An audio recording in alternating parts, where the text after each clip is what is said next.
couple of weeks. But let's go ahead and get into this Tina article, because when I first saw this, I was like, wow. Wow. And Tina is a former editor of Vanity Fair. So she's very familiar with royal stuff. And she is not wrong here.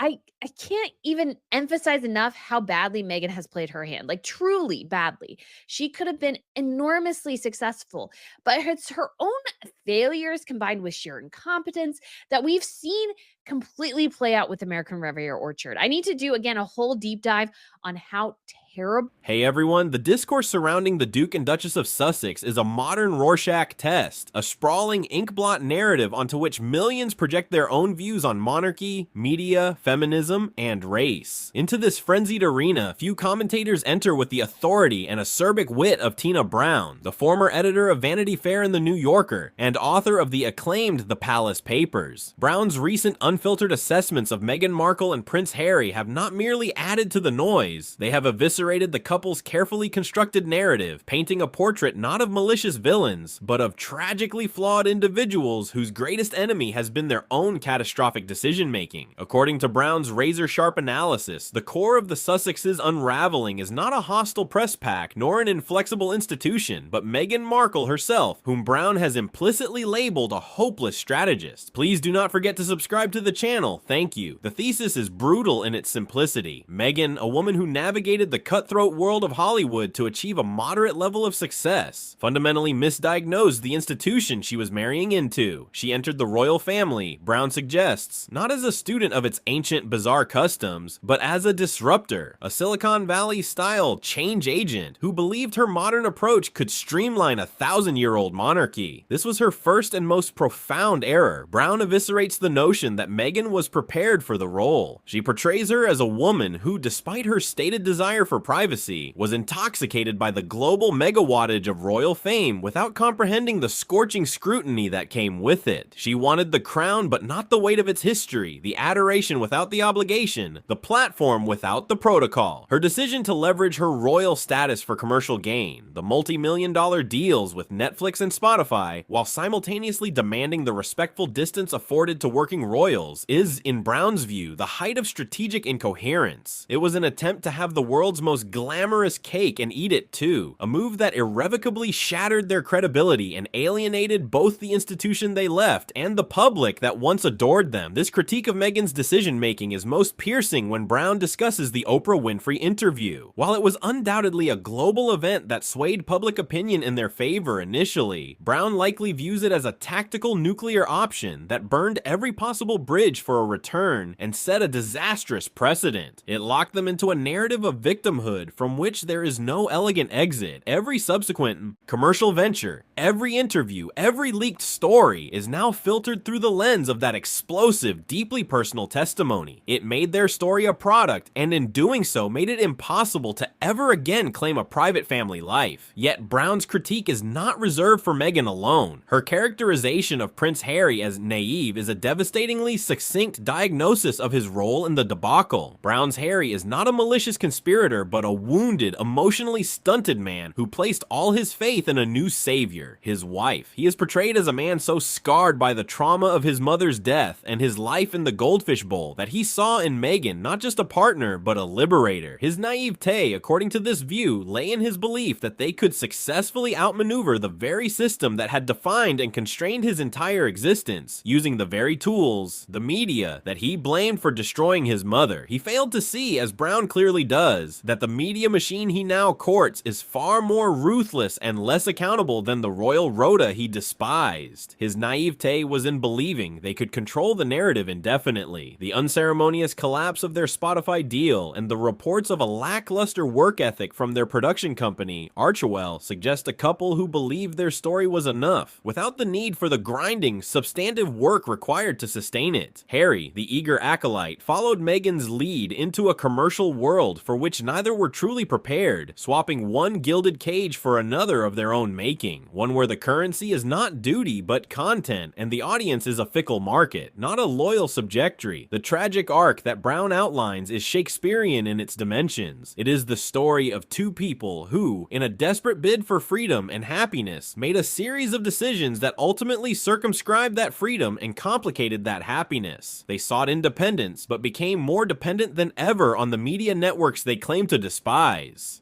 They wanted financial autonomy, but have achieved it by perpetually monetizing their personal grievances and their royal connections, the very thing they wanted to escape. Tina Brown does not paint Meghan and Harry as evil, but as profoundly lost. The evisceration is not of their character, but of their judgment. The worst decision Meghan Markle ever made in this reading was a cumulative one, a failure to listen, to adapt, and to understand that some institutions cannot be disrupted, only endured or left entirely. And the worst decision Prince Harry ever made was to outsource his survival strategy to a woman who, for all her confidence and ambition, fundamentally misread the chessboard. They are a duo who believed they were playing 3D chess against an antiquated opponent, while Brown's commentary suggests they were merely knocking over pieces, oblivious to the fact that they were ultimately playing against themselves and losing. Which is what Tina Brown said. She says that, her exact phrase was that Meghan is flawless at getting it all wrong.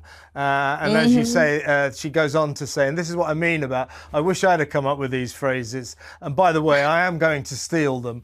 As you say, she also says she has the worst judgment of anyone in the entire world, which is true. Yeah, and that's why I think, as I say, we've all sort of chugged along on this sort of assumption that Meghan is the clever one. Meghan's very clever, very intelligent. I don't think she is. If she had... In a conversation that felt less like casual commentary and more like a professional autopsy, media commentators Kinsey Schofield and Kevin O'Sullivan recently dissected the brutally honest assessment offered by Tina Brown, the revered former editor of Vanity Fair and The New Yorker, and a confidant of Princess Diana, regarding Prince Harry and Meghan Markle's tumultuous journey in Hollywood. Brown, a luminary who understands the intricate mechanics of fame, power, and narrative better than almost anyone, did not mince words. She characterized the Sussexes' post-royal strategy as a rudderless, reactive, and ultimately self-sabotaging endeavor that has left them isolated in an industry that values clarity, utility, and above all, success. Schofield and O'Sullivan on their platform amplified Brown's critique, framing it not as mere criticism, but as a devastating diagnosis from an expert witness who recognizes a profound failure in branding, diplomacy, and long-term planning. At the heart of Brown's argument, and Schofield and O'Sullivan's analysis, is the idea that Harry and Meghan committed a cardinal sin in the world of high-stakes celebrity. They failed to define a coherent mission. As Brown pointed out, they entered the global media landscape with immense advantages, unprecedented name recognition, a story that captivated millions, and the sympathy of a world that had watched them suffer under the glare of the British tabloids. But rather than leveraging this into a clear, sustainable brand, they have ricocheted from one venture to another with no apparent through line. They launched Archewell as a philanthropic vehicle, then signed 100 million plus deals with Netflix and Spotify to produce content, then positioned themselves as mental health advocates, then as producers of lighthearted entertainment, and then as victims of systemic oppression within the royal family, all while demanding privacy from the same media they courted for promotional appearances. This inconsistency, Brown suggests, has left industry executives and the public confused about what they truly stand for, and confusion is the enemy of longevity in Hollywood. Schofield and O'Sullivan zeroed in on Brown's observation that the couple's strategy has been overwhelmingly driven by grievance. Their projects, the Oprah interview, the Netflix documentary series, Harry's memoir Spare, have all centered on settling scores and detailing their victimhood. While this generated initial sensational headlines and record-breaking viewership, Brown argues it is not a sustainable foundation for a career. Hollywood may enjoy drama, but it ultimately rewards productivity, professionalism, and positivity, attributes that build lasting partnerships and audience goodwill. By continually looking backward to the institution they left, Harry and Meghan have failed to fully embrace the future they claim to want. As O'Sullivan noted, they are like a band that only plays its greatest hit from 20 years ago. It draws a crowd once, but it doesn't build a legacy. Schofield added that this fixation has alienated potential allies in both the entertainment industry and the philanthropic world, where collaboration and forward-moving vision are prized above above public vendettas. Another critical failure Brown highlighted, and one Schofield and O'Sullivan explored in depth, is the couple's apparent disregard for the very real politics of Hollywood. The industry, for all its progressive posturing, is a mercilessly pragmatic ecosystem. It values relationships, discretion, and above all, profitability. By publicly criticizing powerful institutions, including the royal family and major media outlets, and engaging in very public disputes with executives, as witnessed with Spotify's Bill Simmons, they have burned bridges and earned a reputation for being difficult. Brown, with her deep insider knowledge, understands that Hollywood's elite may publicly applaud the Sussexes' rebellion, but privately question their reliability and loyalty. This has likely narrowed their opportunities, leaving them with fewer allies as their commercial appeal shows signs of waning following the cancellation of their Spotify deal and the mixed reviews of their Netflix projects. Perhaps the most poignant part of the discussion centered on Brown's connection to Princess Diana. Schofield and O'Sullivan noted the tragic irony that Harry, who seems so intent on honoring his mother's legacy by protecting his wife from the press, has misread the very blueprint of Diana's success. Diana mastered the media. She used it with precision and empathy to champion specific causes, landmine removal, AIDS awareness, and in doing so, she became larger than the institution she left. Harry and Meghan, in contrast, have often seemed to be at war with the media, using it primarily as a tool for retaliation rather than amplification of a mission. This has resulted in a narrative of conflict rather than purpose. The Sussexes had the chance to build something entirely new, a modern, impactful, multi-platform entity that could have redefined what it means to be a royal in exile. Instead, they have become cautionary tales in the perils of lacking a strategic North Star. Their story is no longer about what they are building, but what they are running from. And in the ruthless economy of fame, as Brown so astutely recognizes, a narrative defined by opposition is ultimately a narrative with an expiration date. Recently, Tina Brown, the former editor of Vanity Fair, The New Yorker, and The Tattler, and friend of late Princess Diana, made some pretty intense comments that have left the Meg inconsolable. Just absolutely distraught, apparently. Lots of floor crying, I'm sure. A reference to the many times Harold claims to have found her in fits of tears, on the floor specifically.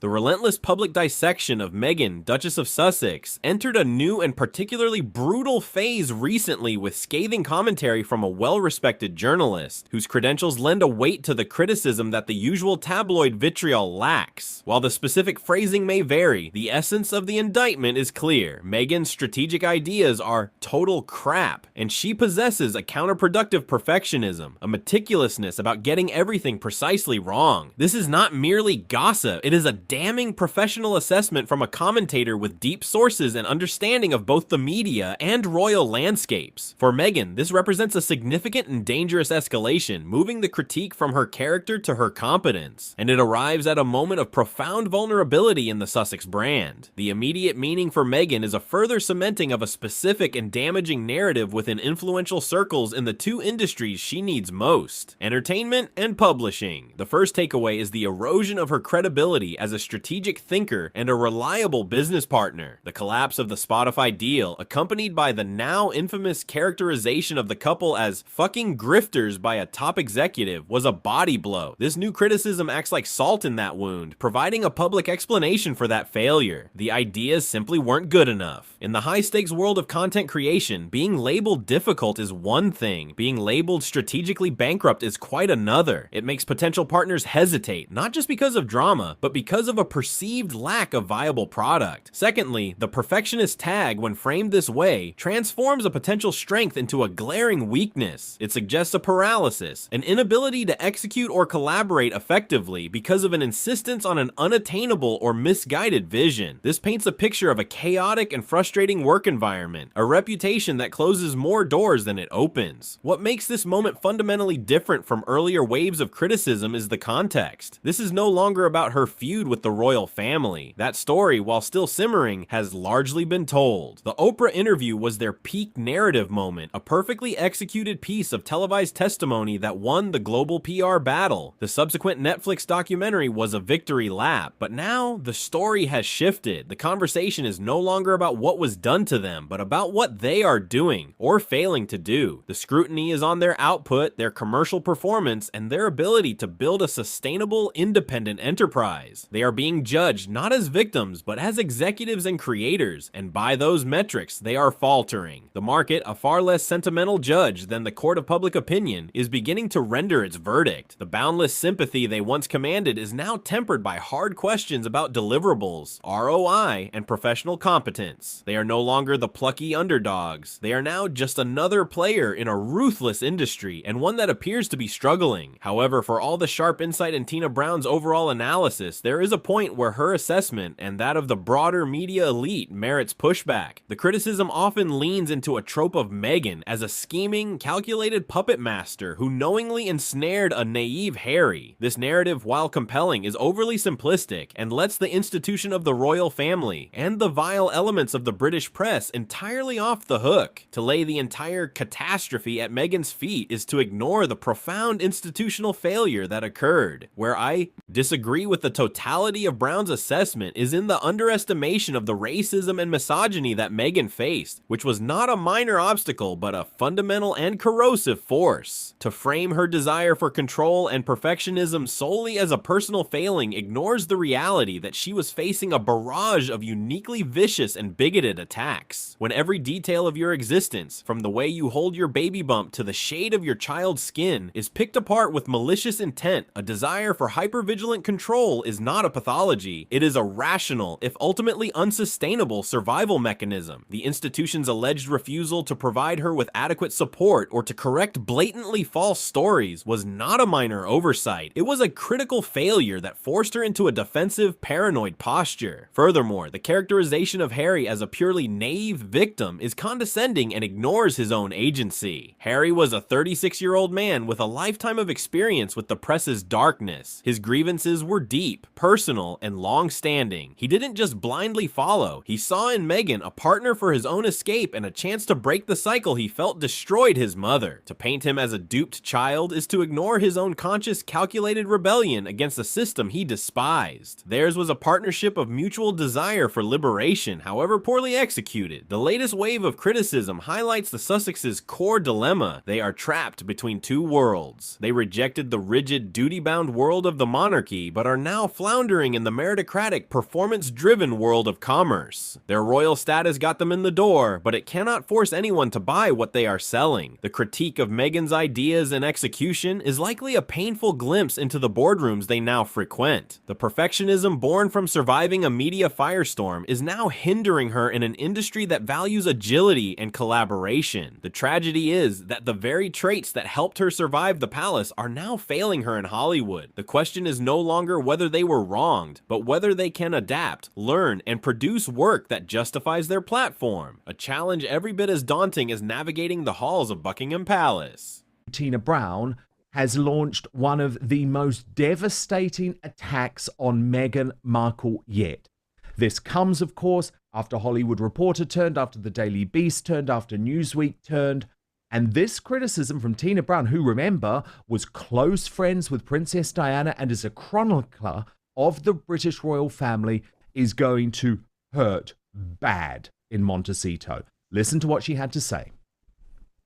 Does Harry remain in the U.S.? And will he be married to Meghan in 10 years?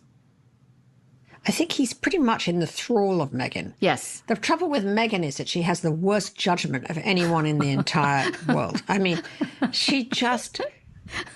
The once deferential narrative surrounding Meghan, Duchess of Sussex, has curdled into something far more acidic and final in the rarefied circles of media and Hollywood power brokers. The most scathing verdict yet has been delivered not by a tabloid scribe, but by a respected intellectual and historian of the modern monarchy, Tina Brown. Her dissection, amplified by royal biographer Angela Levin's corroborating verdict, moves beyond criticism of specific missteps into a wholesale indictment of Meghan's character and motives, painting a portrait of a deeply duplicitous woman whose calculated ambitions have finally collided with the cold, hard realities of meritocracy. This represents a critical inflection point, signaling that the Sussexes' credit, both financial and social, is all but exhausted in the town that once welcomed them as conquering heroes. According to Brown's devastating analysis, the core of Meghan's failure is a profound and fatal authenticity deficit. Brown eviscerates the Duchess's perceived modus operandi, a relentless relentless perfectionist drive that is not aimed at excellence, but at controlling a manufactured narrative. Every move, from the Oprah interview to the glossy Netflix documentary, is portrayed not as a genuine expression of trauma or truth, but as a meticulously focus-grouped product designed for maximum sympathetic impact and commercial gain. Brown's verdict suggests Meghan entered the royal family with the mindset of a Hollywood producer, seeing a Kenyan old institution not as a duty to be undertaken, but as the world's most prestigious soundstage, a platform to be leveraged for a global personal brand. The idea is pitched to Spotify and Netflix. The very content that failed to materialize or resonate are characterized as out of touch, half-baked, and ultimately total crap, revealing a yawning chasm between her self-perception as a visionary and her actual creative output. This harsh assessment is framed within the wider context of what Brown sees as Meghan's greatest miscalculation, a catastrophic misreading of her new audience. She mastered the art of the personal brand in the relatively niche world of a cable drama, but she fundamentally failed to understand that the global stage operates by different rules. In Hollywood, your network is your currency, and burning bridges has immediate consequences. The public revelation of the grifting comment from a Spotify executive was not just an insult, it was a nuclear bomb dropped on their professional reputations by one of their own patrons. It was a signal to the entire industry that the emperor had no clothes. Brown's analysis posits that Meghan believed her celebrity and her story were the product itself, failing to grasp that in the content business, you must actually deliver the content. The perfectionism became a paralyzing force, preventing the execution of anything substantive for fear it would not match the impossibly perfect image she sought to project. Angela Levin's verdict, delivered in support of Brown's thesis, plunges the knife deeper, focusing on the perceived damage inflicted upon Prince Harry. Levin characterizes Harry not merely as naive, but as psychologically captured, a man brainwashed and utterly transformed from a fun-loving patriotic soldier into a bitter, alienated shadow of his former self. This is a darker interpretation than simple naivety. It suggests a calculated erosion of Harry's identity, severing him from his family, his country, and his past to ensure his total dependency within the new Sussex structure. Levin's portrayal is of a man who has traded one institution for another, swapping the gilded cage of monarchy for the isolating confines of a Montecito compound, where his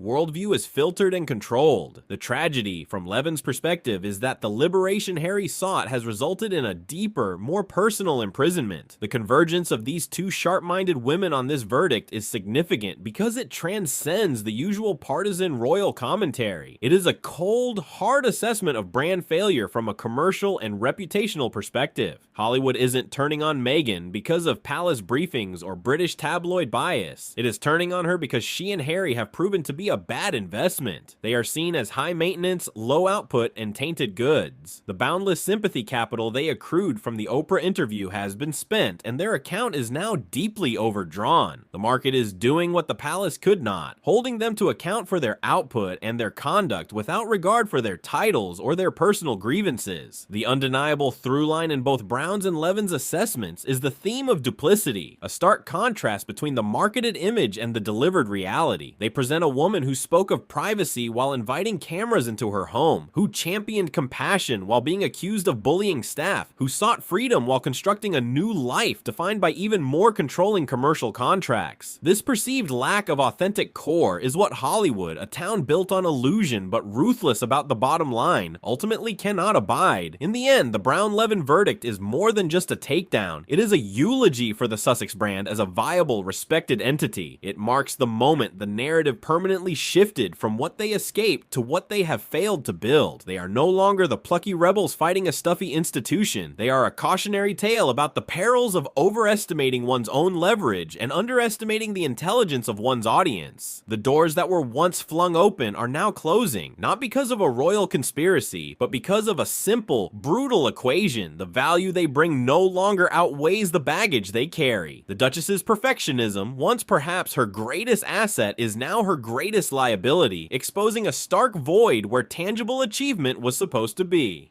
Hope you enjoyed the video. Please do not forget to leave your thought in the comments section. See you next time. Thank you for watching.